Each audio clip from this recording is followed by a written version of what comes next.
안녕하십니까. 아메리스 파이낸셜 수석부사장 이용돈입니다. 미국 경제 읽어주는 남자 경제남 10월 27일 순서 시작합니다. 자, 오늘의 주요 내용은요. 주식시장 사상 최고치 경신한 얘기, 캐나다와의 갈등으로 수입품에 10% 추가 관세를 부과했다는 얘기, 금값은 좀 하락했고요. US Department of Energy가 AMD와 10억 달러 규모의 슈퍼컴퓨터와 AI 파트너십을 체결했다는 얘기, 타코벨과 관련된 얘기도 좀 하고요. 탑 10 things to watch, 주목해야 할 10가지 주식 관련 뉴스, 기업 실적하고 이코노믹 데이터, 경제 지표까지 알아보도록 하겠습니다. 미국과 중국 관리들이 지난 주말 동안에 긴장을 완화했습니다. 그래서 이번 주에 트럼프 대통령하고 시진핑 국가 주석이 무역 합의를 성사시킬 가능성이 커졌어요. 그러자 월요일 주식시장이 사상 최고치를 경신했습니다. 다우존스 산업평균 지수는 230포인트 상승했고 S&P 500 지수는 0.9% 올랐고 나스닥 종합지수는 반도체주 특히 엔비디아의 상승에 힘입어서 1.5% 뛰었습니다. 세 주요 지수 모두 장중 기준으로 사상 최고치를 썼습니다. 재무장관 스콧 베센트가 쿠알라룸푸르에서 열린 아세안 정상회의에서 목요일에 두 정상 간 논의가 매우 성공적으로 이루어질 수 있는 틀을 마련했다고 발표했죠. 이번 합의안의 주요 내용에는 중국의 히토류 수출 제한 조치 연기, 11월 1일부터 발효될 예정이었던 트럼프의 100% 대중 관세 철회, 중국의 대미, 소이빈, 대두 수입 재개 등이 포함될 가능성이 있고요. 특히 틱톡 관련 분쟁 해결도 포함이 되고 자, 중국과의 긴장이 완화되면 가장 큰 수혜를 보는 반도체 업종이 오늘 상승세를 주도한 것이에요. 엔비디아 2%, 브로드컴 1% 가까이 올랐고 테슬라와 애플도 3%하고 1% 상승했고 애플은 시가총액 4조 달러 돌파를 눈앞에 두고 있습니다. 또 퀄컴은 인공지능 AI용 신규 반도체를 발표하면서 엔비디아와 AMD와의 경쟁 구도를 강화했고 주가는 16% 급등하며 사상 최고치를 기록했습니다. 울프 리서치의 타빈 마커스는 보고서에서 아직 세부 사항은 제한적이고 트럼프와 시 주석 회담 전까지는 확정되지 않겠지만 휴전 가능성이 매우 높아 보인다며 중국이 히토리 수출 통제를 1년간 완전히 연기하는 것은 단순히 허가제 부여보다 훨씬 좋은 결과로 이번 주 시장의 강세 요인으로 작용할 것이라고 분석했습니다. 투자자들은 노동통계국이 이번 주 발표한 예상보다 낮은 인플레이션 수치를 근거로 연준이 이번 주 수요일 금리를 인하할 것으로 기대하고 있습니다. 또한 이번 주에는 매그니피센트 세븐으로 불리는 대형 기술주들의 실적 발표가 예정되어 있고요. 알파벳, 아마존, 애플, 메타 플랫폼스, 마이크로소프트 등이 3분기 실적을 발표할 예정입니다. 자, 한편 앞서 잠깐 말씀드렸지만 미중 관계 개선 소식에도 불구하고 캐나다와의 갈등이 투자 심리를 다소 누그러뜨렸긴 했는데요. 트럼프 대통령은 지난 토요일 캐나다가 로널드 레이건 전 대통령이 관세를 비판하는 TV 광고를 충분히 빨리 중단하지 않았다는 이유로 캐나다산 수입품에 10% 추가 관세를 부과했습니다. 금시장 소식 잠깐 전해드립니다. 금값이 2%나 하락했습니다. 현물금 가격은 아운스당 4,059불 22달러로 지난 10월 20일에 기록했던 최고가 4,381불 21달러에 대비 5% 이상 하락한 겁니다. 12월에 인도되는 미국 금 선물도 1.6% 하락한 4,072불 40달러를 기록했습니다. 금 가격 하락의 주요 원인은 미중 무역 긴장 완화 기대 때문이고요. 사실 이번 주 주요 관심사는 연준의 금리 결정이죠. 시장은 0.25% 금리 인하를 예상하고 있고 9월 발표된 물가 지표가 예상보다 낮아 금리 인하를 기대를 뒷받침하고 있습니다. 잠깐 요약하면 금값은 미중 무역 협상 기대와 연준 금리 인하 전망 속에서 단기 조정을 받고 있습니다. US Department of Energy, 미 에너지부 이렇게 보면 되겠죠.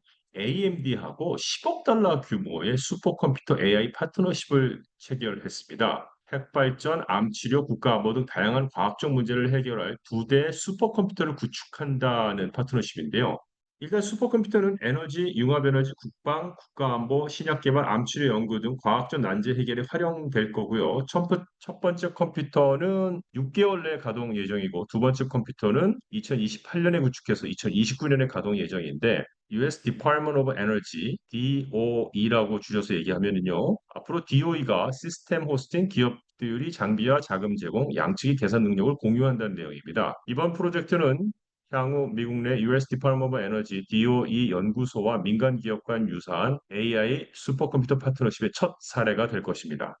자, 그럼 AMD의 주가 최근에 어쨌든 크게 상승했습니다. 지금 보시고 계시는 것은 1년간의 성적인데요. 2025년 10월 27일 기준으로 주가는 사상 최고치인 258.47달러를 기록했습니다. 이 같은 급등은 회사의 전략적 파트너십과 AI 및 슈퍼컴퓨터 기술 발전 등 여러 요인에 기인한 것입니다. 혹시 이 영화가 기억나십니까? 실버스터 스텔런이 출연한 1993년의 영화 데몰리션 맨입니다. 이 영화에서 미래 영화인데 타코벨이 등장합니다. 미래 디스토피아 사회를 배경으로 하면서 타코벨이 유일한 레스토랑 체인으로 등장하는 아주 독특한 설정이 특징입니다. 이러한 설정은 프랜차이즈 전쟁이라는 가상의 사건을 통해 설명이 되는데 타코벨이 승리해서 유일한 레스토랑 체인으로 남게 되었다고 묘사가 됩니다. 영화 속에서 타코벨은 고급 레스토랑으로 등장하며 고객이 식사 후에 벌금을 부과하는 장면도 포함되어 있는데요. 당시 저뿐만 아니라 라티노 분들은 타코벨의 타코를 인정하지 않았기에 이 장면을 엄청 비웃었던 기억이 납니다. 자, 그런데 바하 블라스터로 유명한 이 타코벨이 이젠 단순한 패스트푸드 브랜드를 넘어서 음료 전문 브랜드로의 변신을 시도하고 있습니다. 라이브 마스 카페라는 새로운 콘셉트를 기존 매장 안에 설치해서 얼음 커피, 레모네이드 기반 음료, 에너지 드링크 등 다양한 메뉴를 제공하고 있는데요. 현재 서른 캘리포니아, 달라스, 휴스턴 등지에 30개 매장을 올해 안에 운영할 예정이고 2030년까지 50억 달러 규모의 음료 사업을 구축하려는 목표를 잡고 있습니다. 라이브 마스 카페는요, 기존 타코벨 매장 안에 공간을 마련해서 고객이 직접 음료 제조 과정을 볼 수 있게 했어요. 음료 메뉴는 네 가지 카테고리로 구성된다고 하는데, 이거를 벨리스타라고 하는군요. 이 음료를 만드는 사람을 바리스타가 아니라 벨리스타. 특히 얼바인 지점이 하루 900잔 이상, 샌디에고 약간 남쪽 출라비스타 지점은 하루 750잔 이상의 음료가 팔리고 있습니다. 전체 주문 중 30에서 35%가 카페 메뉴 음료를 포함하고 있는데요. 최근 패스트푸드 업계의 트렌드는 햄버거나 치킨이 아닌 음료 혁신이라고 볼 수 있습니다. 타코벨은 올해만 6억 잔 이상의 음료를 판매해 전년 대비 16% 증가했고요. 전체 주문의 60% 이상이 음료를 포함하고 있습니다. 최근 인플레이션에도 불구하고 타코벨은 매출과 점포당 성장률이 상승했습니다. 2025년 2분기 타코벨의 동일 매장 매출은 4% 증가했고요. 이는 KFC와 피자헛을 앞서는 성과입니다. 자, 오늘 10가지 주목할 내용입니다. 첫 번째로 월스트리트 얘기인데요.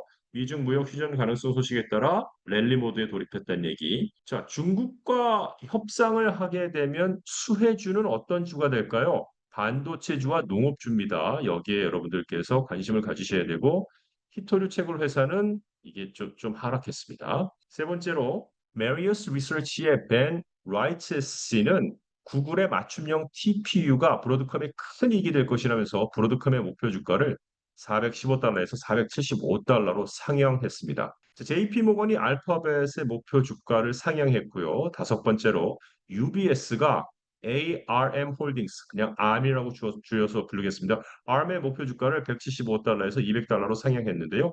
영국의 반도체 설계 전문 회사입니다. 11월 5일 실적 발표를 앞두고 있습니다. 자, 여섯 번째로 구겐하임이 마이크로소프트의 투자 의견을 보유해서 매수로 상향했습니다. 자, 여덟 번째로 제너럴 다이나믹스 얘기인데요. 미국의 방위산업 항공우주 기업인데요. 목표 주가를 365달러에서 406달러로 상향했습니다. 아홉 번째로 항공과 산업자동화 소재 기술 기업인 허니웰에 관한 얘기입니다. RBC 캐피털 마켓은 허니웰의 투자 의견을 보유해서 매수로 상향했습니다. 자, 열 번째로 웰스파르고가 TJX의 목표 주가를 130달러에서 140달러로 상향하고 실적 전망도 상향 조정했습니다. TJX는 TJmax와 마샬 홈 굿즈를 운영하는 회사죠. 자, 이제 오늘 발표할 일정들입니다. 기업 실적과 정부의 주요 지표죠. 자, 우선 화요일에는 온라인 결제 서비스 페이팔이 UPS, jetBlue와 크루즈 회사인 로얄 캐리비안이 또 온라인 가구와 홈쇼핑을 판매하는 웨이페어가 또 미국 주택 가격 지수인 케이스 실러 하우싱 인덱스와 소비자 신뢰 지수인 컨슈머 컨피던스 리딩이 화요일 내일 발표가 됩니다. 자, 수요일은요. CBS, 보잉, 알파벳, 메타 플랫폼, 마이크로소프트, 스타벅스, 치폴레, 카바나가 발표를 하고요. 목요일에는 레스토랑 브랜드 인터내셔널, 머크, 역시 글로벌 제약회사 일라이 릴리, 그다음에 컴캐스트, 온라인 게임 플랫폼인 로보렉스, 미디어 방송회사인 팍스코프, 애플이, 그다음에 아마존, 레딧, 자블레스 크레임, GDP 데이터가 목요일날 발표되고요. 금요일에는 PCE 데이터, 개인 소비 지출 물가 지수고요. 소비자 지출 통계인 컨슈머 스pen딩 데이터도 금요일에 발표가 됩니다. 자, 이상 미국 경제 읽어주는 남자를 마칩니다. 좋은 한 주 되십시오. 고맙습니다.